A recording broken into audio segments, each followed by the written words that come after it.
Welcome back to the Story Lens podcast, where your story is our focus. Today we're joined by Dan Diebel, the founder of Lost Ball Consulting.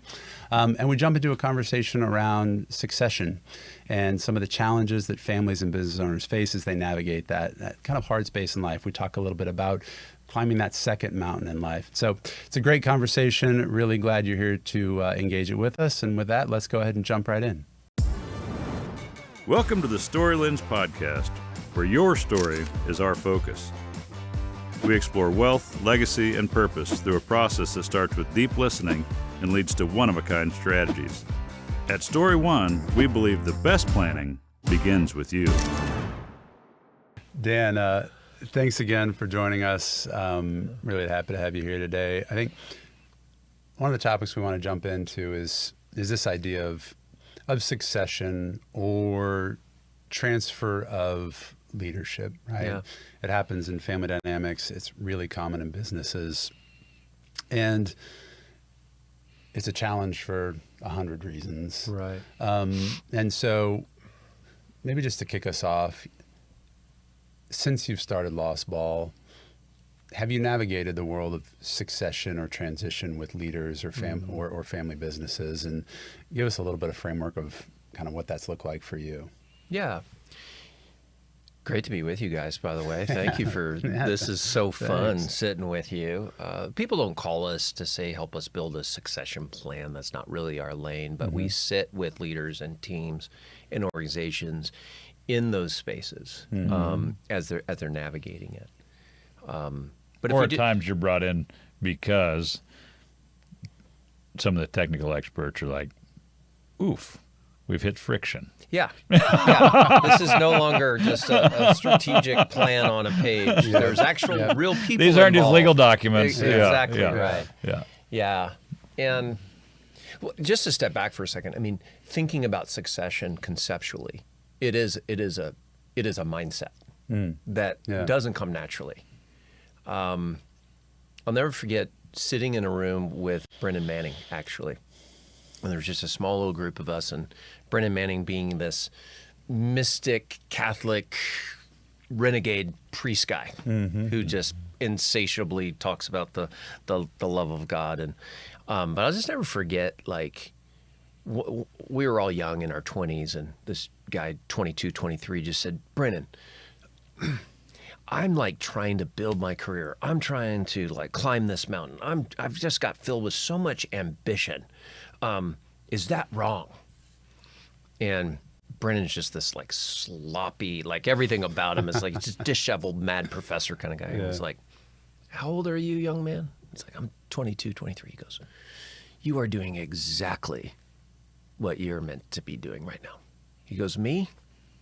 You're trying to figure out how to climb the mountain. I'm trying to figure out how to die well. And we're like, whoa, right? Yeah. And what he was naming was seasons of life and walking through seasons of life. And there's this shift. David Brooks calls it the second mountain. The first mountain is about me and my career and, you know, having a place in the world. The second mountain, generally there's a valley between the two. Yeah. About saying, in the words of a mentor of mine, now I want the fruit of my life to grow in other people's trees. Or from climbing metaphor, the Sherpas in the Himalayas to hike Mount Everest. I have a friend, actually, he's the co-founder of Giant. He talked to, again, these are indigenous people. They're climatized to 29,000 plus feet. Yeah. And he asked this one particular Sherpa, and they're the ones that go out, they set the ropes, they set the ladders, they cook the meals, they do the tents, they are the experts on the mountain. And he said, how many times have you ascended Mount Everest? And the Sherpa just looked at him like, your question does not compute. So Jeremy kind of like reconnoitered his question. He go, wait. How many people have you successfully helped summit up and down? And he knew the exact answer. Interesting. He was counting differently. Yeah. It was no longer about his summit and his ascent. It was about others. That's the mindset shift of succession. I want there to be legacy. I want there to be fruit from this trunk and nutrient source, but actually growing on other people's trees. And I'm now celebrating, counting. My scorecard is different now. And that is such a hard shift. I've seen so many leaders want that, know it's the right thing, set out, work with the board and all the things, and then they shrink back to what is safe and comfortable. And so there's subterranean levels down in the interior of our mind, our ego, our souls, all those things that keep us from doing that. Yeah. Sometimes in our work we draw this diagram. We create this. We call it the planning horizon, and we say this is. I've the seen line. it. Yeah. So like the above the line, right, is mission, vision, values, Yeah. goals, who and why, and then below the lines, strategies and tools. And I think a lot of times people enter succession planning on the business side of right there at the strategies and the tools and it's you need the M&A attorney, you need this, you need an investment banker. We're going to get the most we can for the business. How do we maximize all this work? But the above the line stuff is unclear, right? Totally. The mission, vision, values pieces. Going back to a previous conversation we had around purpose, right? Totally. Like those things are missing, and so therefore this lack of confidence, and then all of a sudden, either there's this shrinking back from the deal of like, oh no, I don't know that I really want to do this because what does life look like on the other side? 100%. And then, or I lean into it. Now I'm on the other side, and like, there is just this experience of disorientation and reconfiguring things. Maybe it is the valley, right, as you move to the second mountain. But so navigating that with families. And so, maybe you do have some stories of how you have navigated that. Oh, it's so hard. Working with one executive right now who wisely, with the board, they have set their succession plan in motion, but it's years away. The minute he announced it, years out, he felt like a lame duck leader. He felt like his influence immediately was kind of undermined because he's no longer relevant in his mind to the future of the organization. And at least as he was interpreting it, everybody began to go to other people and other places for the things they at once went to him. That's really, really hard. It might not also be true. Right. It might be just what's going on Perception. in his head and in his heart. Because at the end, and so much of what we do, and I know you've had guests like Ken Howard in, and he's the master ninja guru on like identity, just at the core. Am I okay with who I am and whose I am? And basically, wherever in any of these seasons of life, from trying to just conquer that first mountain to helping others get up theirs, if we're secure in our identity, then we can name that person purpose. We can go after what we're going after, and we're not threatened. Nothing's at risk, but so much is at risk when we come to that point of succession because our identity is wrapped around it. When the phone doesn't call or ring, and when I no longer have my concrete things that I say are mine, well then who am I? It's a little bit like being a pastor for 20 years, married and officiated a lot of weddings.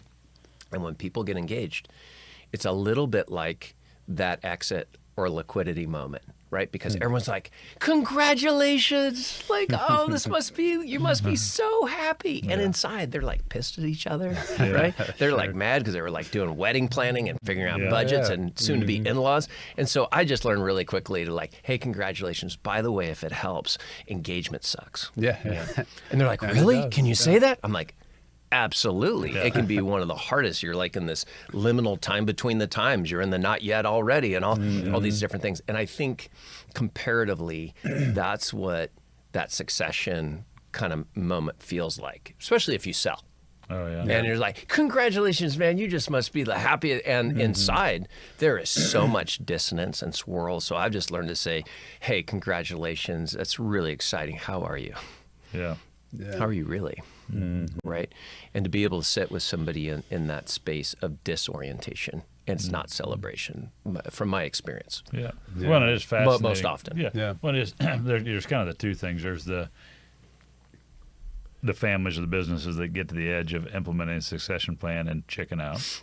That's Yep. a real dynamic. Yep. Or they half-heartedly do a succession plan that didn't work very well. Right. Then there is the true liquidity event where Yeah. they sell the family business, True. right? Yep. And now they're kind of on the other side of that, a little bit looking into the abyss, right?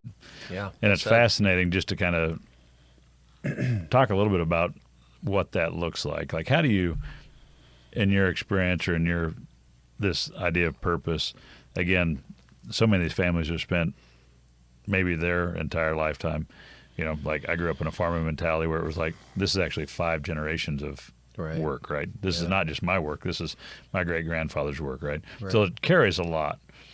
And then there's a liquidity event, and then you're on the other side of it. It's like all that purpose, all the fuel in the engine Yeah. isn't there anymore, right?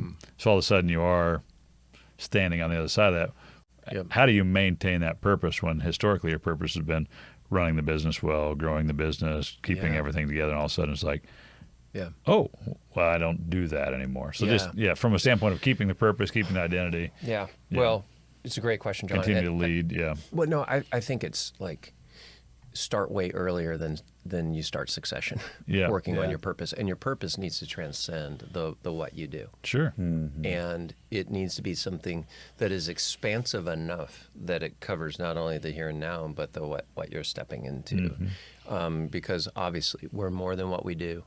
Our identity is deeper and not up for grabs, certainly from a faith perspective there. And so the sooner that someone can do that, they'll constantly know, like, okay, if I'm just going after the next thing, I'll get to the next thing, and then there'll be another thing, right? So if I keep chasing the next what, I'll end up at some Yeah. point saying, so what? Yeah. No matter where I go, there I am. There I am, right? Yeah, it's exactly Yeah. right.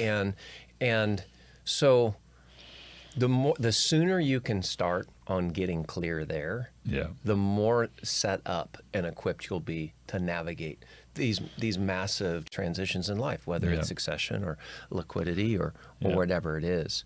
Because you're right, to be on the other side of that, and you feel like now the world has passed you by. Yeah. So if you haven't, it's still time to go, okay, but what does fire you up? Yeah. What is true of you? What is in your story, the best and the brutal? Yeah. What is being shaped and formed for you now? Yeah. And so we work with clients. We go off, we call it a giant intensive. Yeah. And it's best served if it's by a body of water or out in the woods, and it's 3 days, and it's Yeah. Yeah. it's cigars and good wine and lots of whiteboards and poster sheets Yeah. of just sitting with somebody in that space saying, okay, what is my so that? Right? Was that word "so that" from a biblical perspective is really cool. It's basically anytime that little Greek word appears, it is, as the commentators say, not without soteriological impact. Oh, Which that I makes just sense. kind of flows really nicely. But Really in other does. words, not without eternal impact, salvific impact. So when Jesus says, "I have come so that they might have life and have it to the full," that's like his mission statement. That's his purpose statement. That's, I have come not for myself, so that. And if we could all operate with that, and then even as a foundation or as a family or as a company to have their own so that, well, now you're talking about one story, Yeah. not multiple stories. Yeah. You know. Yeah. Yeah, I love that. Well, it is like a lot of families we work with, or even just encounter, are very generous. Yeah. So a lot of times, but it is that transformation of going, this is about the business or growing the business or running the business, to a lot of them are like, well, now we have a liquid portfolio that we need to manage. Like that's part of it. Yep. But then a lot of them through that liquidity event also have now foundation money or charitable dollars. Totally. Right. So that charitable dollars thing is also a great place that, there was a report that came out 2 weeks ago that said that, 37% of family office families first engage the next generation in charitable giving. Right. So Say that one more time. 37% of family office families Yeah. first engage the second generation in charitable giving. So they don't go like, hey, how do you think we should manage our portfolio? But they do say, hey, we have $20 million to give away. Yeah. We would like to invite Got it. our son or our Right. daughter or our grandchildren into that, right? Yeah. And I think it's because it's a little bit of a safe place. Yeah. And it's also like you can see that, like, I think it's a lot really trying to inspire Totally. generosity. Totally. Right? So this thought of like, how do we help the next generation continue to be generous? It's really good. How do we help them impact the world? I think Yeah. so. It is this thing where like, but the purpose can be, or could be, for families to be like, literally went from running this business to like, now we're going to really do generosity well. Yeah. We're really going to do charitable giving Yeah. well. Yeah. Well, what I would add to that is I think people default to think generosity, philanthropy at its core is purposeful. It's meaningful, right? Right. It's giving something away, right? Yeah. This is important work. Right. And however, I think some people can be invited to that table and not know why they're doing it, and it actually Yeah. ends up feeling kind of like a burden. So kind of coming back to this statement or right. purpose, like Yeah. if you have a large charitable bucket that you intend to give away, and the goal is like, hey, we're going to give away $4 million a year out of it. That's what we're going to get together and talk about. It ends up not being very, very like Rewarding, engaging, yeah. rewarding Well, for the families. Can Yeah. be. But if there's yeah. a really strong that Yeah. and purpose, Right. like it changes the Yeah. compass. Well, and to go back to a word that you guys have talked about, integrated versus fragmented. Yep. So what does it mean to have an integrated view of generosity? Yeah. Because, I mean, everyone's going to find motivations in different places, and some just the sheer delight of knowing that they move their money towards a great and redemptive need. Like that, it can be so Yeah. satisfying. Oh, But yeah. for someone else, it can be just like, well, we preset these things. We have people that do this for us, and it doesn't give them the same, kind of affect.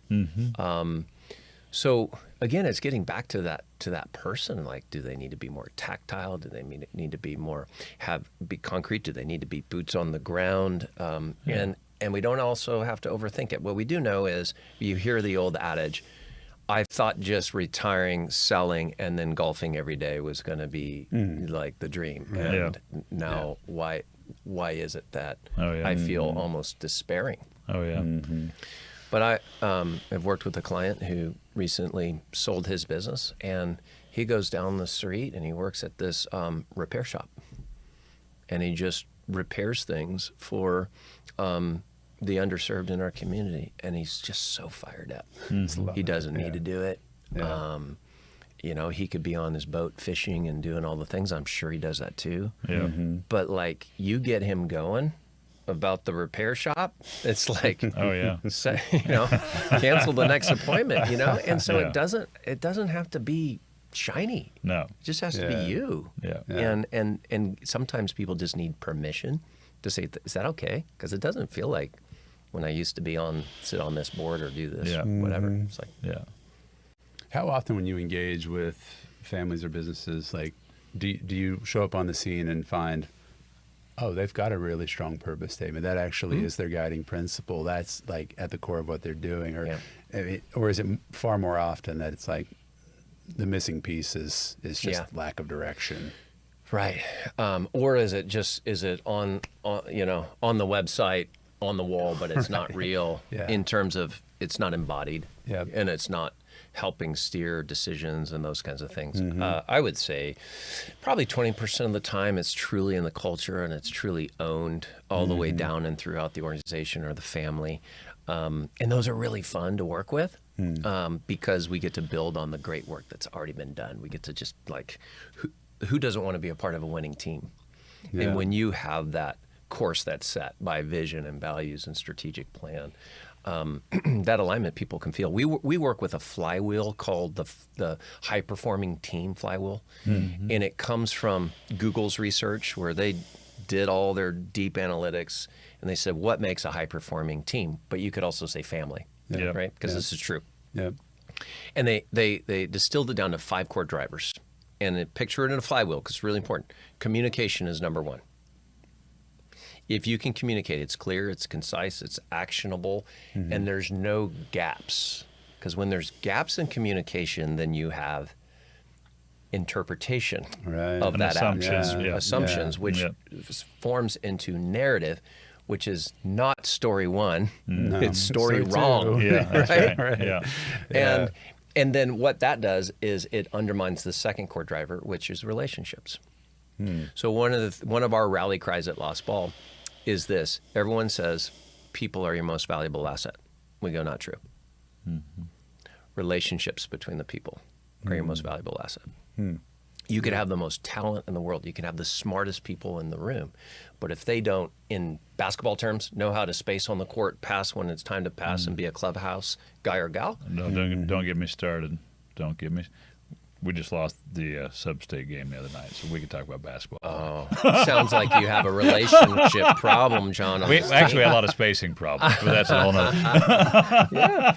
But there's so many different case studies we could look at. But Yeah. at the end of the day, if we don't know how to curate the space between, then we're going to leave all of that talent either on the sidelines or it's going to be wasted. Yep. And for some families, foundations, organizations, that could be $1 million to $1 billion problem. Yep. Yeah. So when communication isn't there and then everyone is filling in their own blanks with their own narrative, now you have multiple stories. And what does that do? That erodes that trust of relationships. Yeah.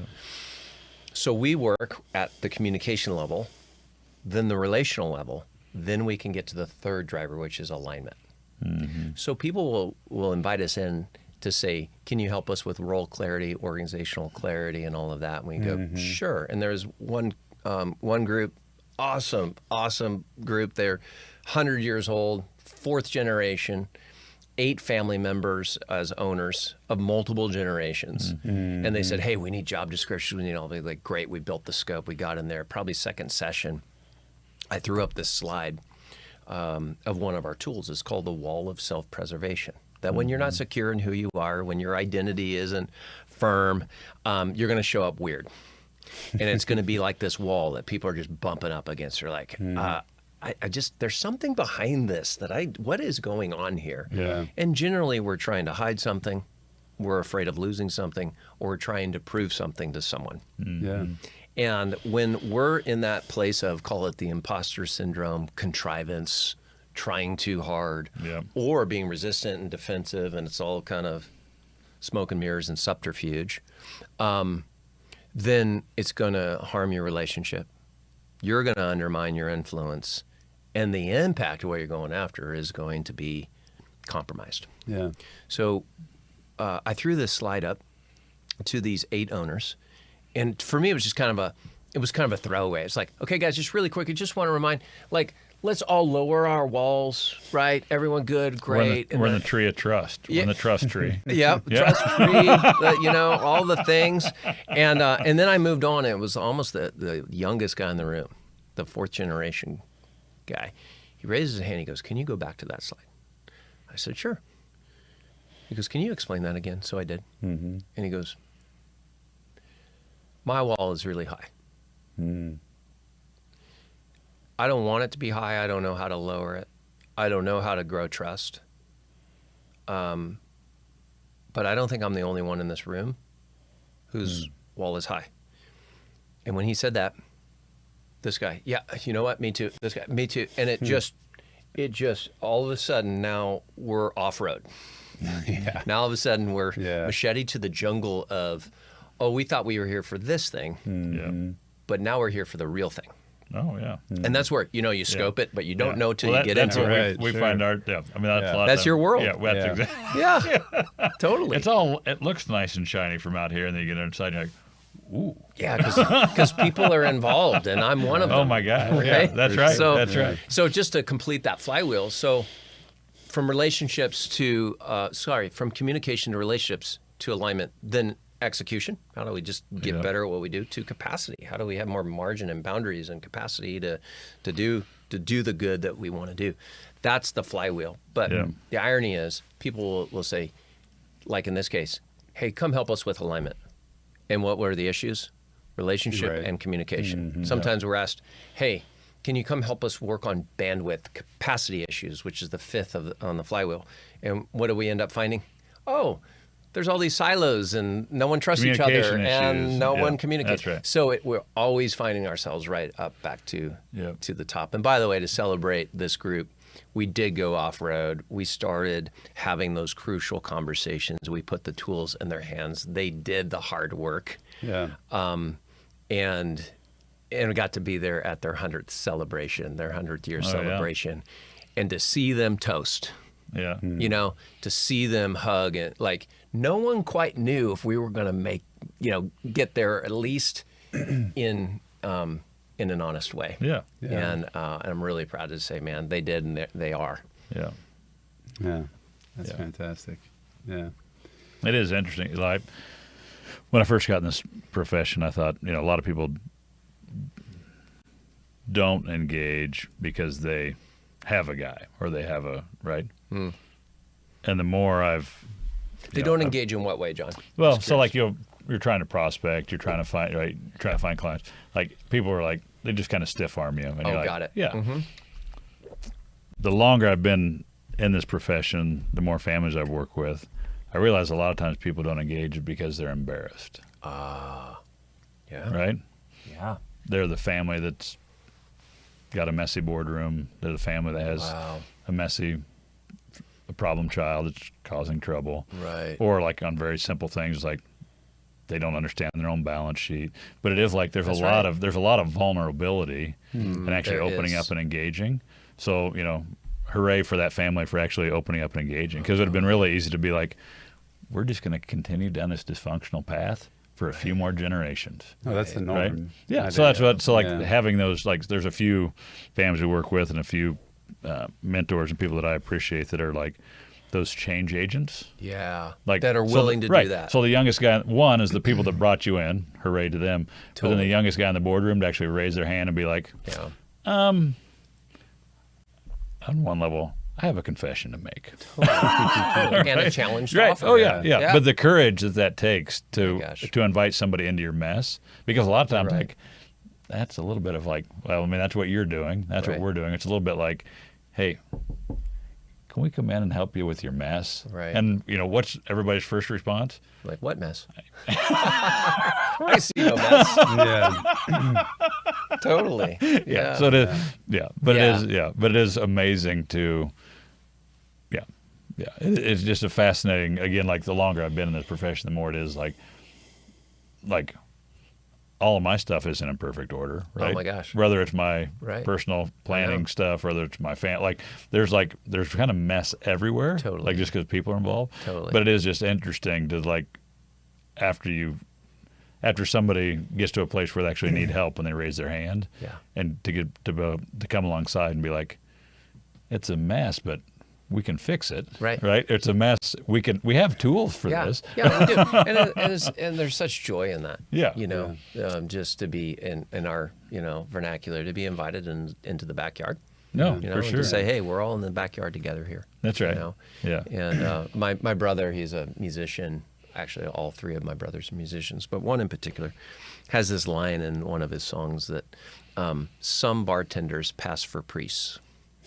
No, yeah. And I've always loved that line because if you think about a bartender just there, serving drinks and the amount of story that comes up to these stools. Oh yeah, Right. for sure.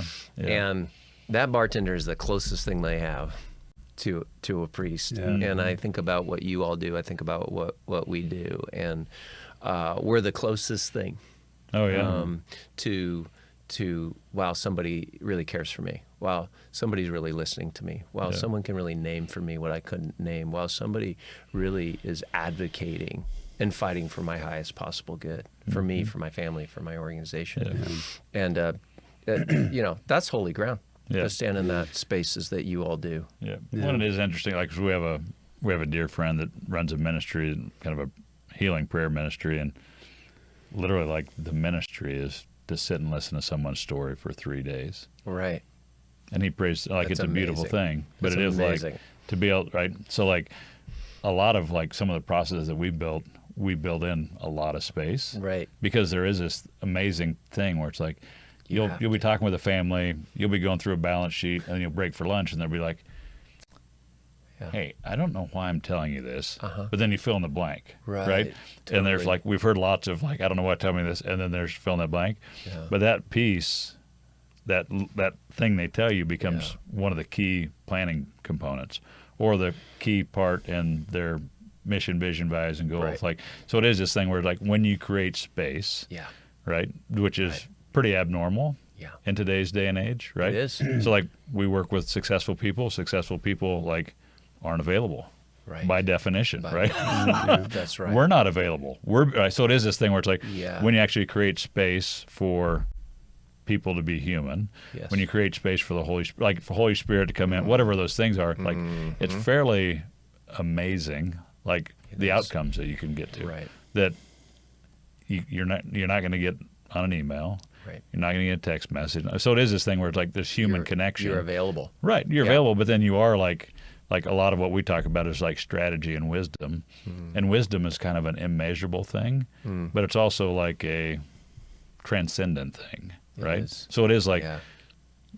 hey, a good tax strategy is like that's important, but that's not wisdom, right? So it is this thing where like, how do you like ingrain, so it's just interesting to think about like creating this space so that you can infuse some of your wisdom, right? You can be the bartender that's like, actually, Right. what I might get you is a water. And Exactly right. Right? Yeah. Yeah. Exactly. Yeah. So it is this thing where it's just like, so it is, there are times where it's like, I don't know that we're the perfect solution, but we're the ones in the room, right? Yeah. Yeah. Well, and what just ran through my brain as I heard you saying that, John, is just this offline is online. And Yeah. I think that's what you're saying there. I'm gonna take back to my team, because we always struggle with making space for where the breakthrough is. We want to go where the energy and where the breakthrough is, way more than hit all of the points on the slide deck or Sure. whatever. Yeah. And less is always more. Yeah. And so making that space, having that spirit of availability, and like you say, Yeah. in the cracks of in the break, Oh my gosh, yeah. in the lunch, and Yeah. all of those, like that's where most of the good Yeah. bidding happens. Well, it is an inefficient process to admit. If you're just trying to knock out the list, this is pretty inefficient. Well, but you have to be honest. Yeah. Some are about only efficiency in, No, in your there's line of there's work. times where the person on the other side of the table is like, I don't want to sit in this for very long. So like, Well, true. so let's Yeah. just move it Yeah. along. No, Yeah. you mean But- providers. Yeah. Oh, there's I tons of mean, providers. other Yeah. providers that- yeah. absolutely. you know, for sure. and so Absolutely. Yeah. I mean, I'm just so appreciative of your all's kind of holistic approach. Yeah. I mean, Yeah. the 15 things that you're thinking Yeah. about for your scorecard. Yeah. Who does that? Yeah. Well, I was thinking a moment ago with your story about the family, and kind of previously we were talking about story and how it's this kind of equalizer and this just heart connecting experience Yeah. when you hear someone's story. Yep. And I think there is this paradox is true of just like being vulnerable invites other vulnerability. It does. Right? It's amazing totally how that does. works, right? Where so many things tell us actually keep your guard up, no Right. chinks in the armor, try to be bulletproof. Totally. But letting that down, it's contagious almost, like building that into a culture of a family or into the culture of an entity.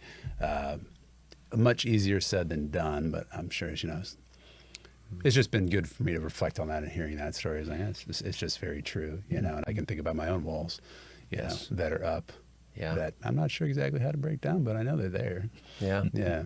So Have you all ever had to name your wall in a client session, not asking for details, but have you ever just gotten? I think the short answer is no. I have not.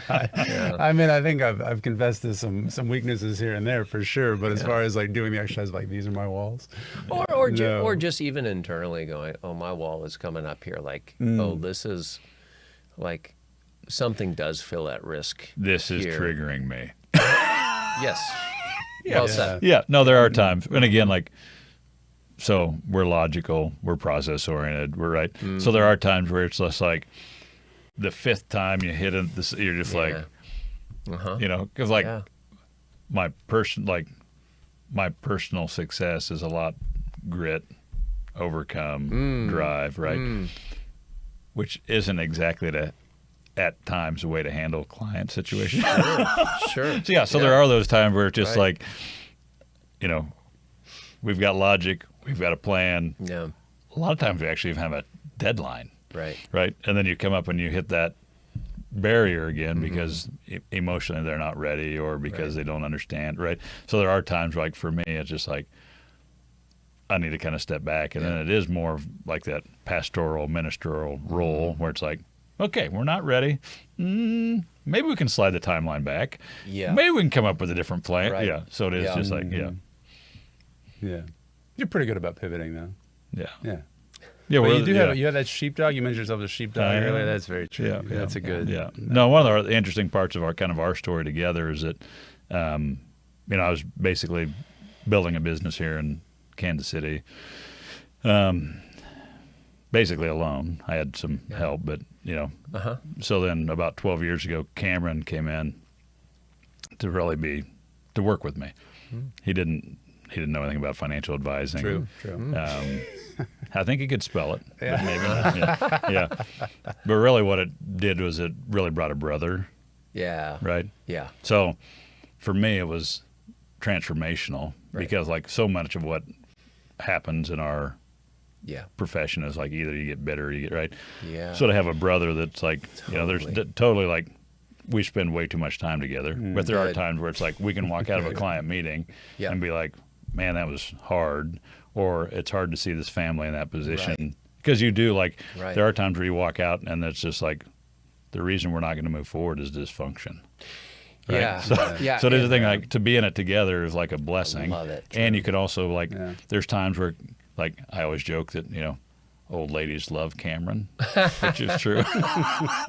But it is this thing where it's like there's times where I can be like, Cameron, you need to carry the mail on this because like I'm the hammer. Exactly right. Well, I was going to ask Different just skill how often are you all doing a client session together? Is it pretty often? And Yeah, a lot of tandem? times, yeah. It I would imagine that And- being so powerful. Yeah, and it is just like there are times where it's like, yeah, it's been a real gift. You know, for a lot of our family office clients, we do team approach. Yes. So Cameron and I are really the lead, and we have some other team that's a part of it. But yeah, and then, Well, what's cool as I imagine that, and as I experience you too, as I have, we go back to that vulnerability.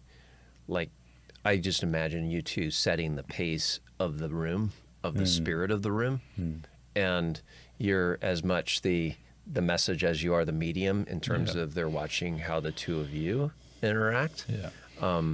Even the vulnerability, the vulnerable moments one to another, like that has to be palpable and so powerful for you guys to because that's rare. Like that's people work with business partners and there's associates that do things together. Yeah. But what you're talking about is something fundamentally different. It's almost at a covenantal level that people might not be able to put their fingers on, but they want more of that. Yeah. And then at the same time, you're signaling, here's what true partnership looks like and could look like for you. Yeah. Well, and like, I don't know if there's any questions that's really off limits between the two of us. Right. Right. So there's times where we're in a client meeting or in a client, and it's like, we're not talking about portfolios and we're not, right? Yeah. So it is just like, you know, very vulnerable things, but it's also like, those are the types of things that we're not afraid to talk about with each other. Yes. So it is this thing where it's like having that openness, I think, does breed more openness. And I think I think at a level, like the funny thing is, like I think we attract kind of the clients that we're supposed to have. Good. Right. I bet you that's so. It is this thing right. where it's like we end up working with people that are faith based, often want to be good husbands, good fathers, good, you know. So it is this thing where it's like we kind of attract, I think, clients that probably fit who we are. Yeah. So similar to you. I mean, I'm sure that there's this pastoral side of you that, because of that, like you've sat in some you've sat in really happy places with people, and you've sat with super sad places with people, and that giftedness allowed you to serve families in a way that you wouldn't. You know, that is just the cool part that you can't script is I loved the time that I was pastoring for what it was. And it was shaping and formative for what I get to do now. Right. And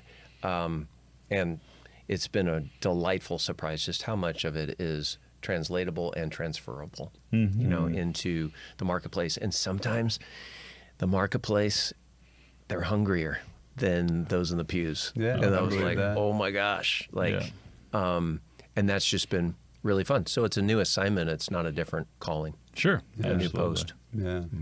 Yeah. Well, Dan, thanks again for joining us a second time. Loved it. It's always great to get time with you. Great conversations. Love your thoughts in this space. And if you'd love to connect with Dan, you can certainly reach out to us, our website, Story One. We'll get you connected. But Dan Diebel, Lost Ball Consulting, I think it's lostballconsulting.com. You got it. Yeah. Yep. There you go. So, thanks a lot for joining us. Appreciate it. Thanks, Dan. Thanks, Cameron. Yeah. Thank you both. All right. Thank you for joining us on the Story Lens podcast.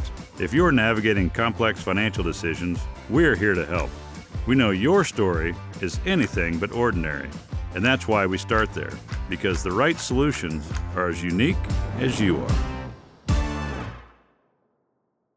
Story One Family Office, LLC, or Story One is a registered investment advisor, RIA, registered with the United States Securities and Exchange Commission, SEC. Registration as an investment advisor does not imply a certain level of skill or training, and the content of this communication has not been approved or verified by the United States Securities and Exchange Commission or by any state securities authority. Story One renders individualized investment advice to persons in a particular state only after complying with the state's regulatory requirements or pursuant to an applicable state exemption or exclusion. All investments carry risk, and no investment strategy can guarantee a profit or protect from loss of capital. Past performance is not indicative of future results. This podcast is intended for informational purposes only and is not intended as the sole basis for financial decisions, nor shall this be construed as advice for the financial needs of any individual. Story One is not permitted to offer, and no statements made during this podcast should constitute legal or tax advice. The information contained herein has been compiled by independent third parties, have been obtained from sources who are believed to be reliable. However, accuracy and completeness cannot be guaranteed by Story One.